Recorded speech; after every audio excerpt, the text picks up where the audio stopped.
Урматтуу бир туугандар, бүгүн биз калима тайыба тууралуу бир эки хадис окуп берүүнү туура деп ойлодук.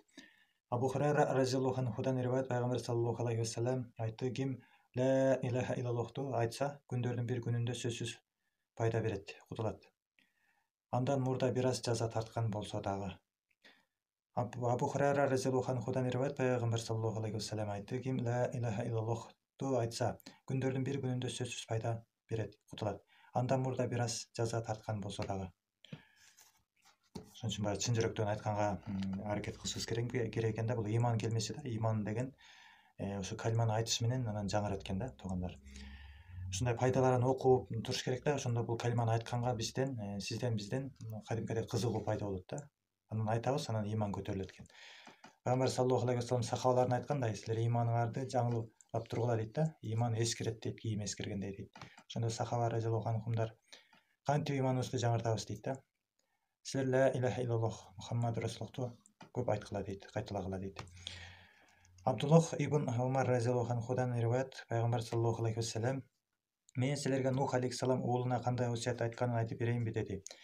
Деди эле. Сахабалар айтышты: ооба.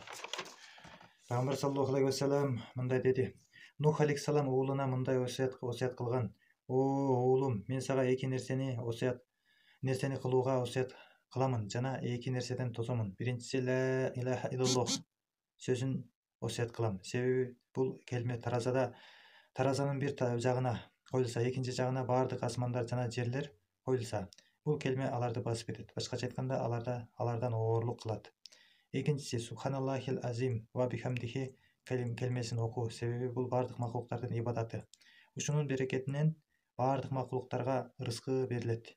Мен сени эки иштен тосомун: ширк, Аллага ширк кошуудан жана текеберликтен. Себеби бул экөөсү Аллахтан алыстатат.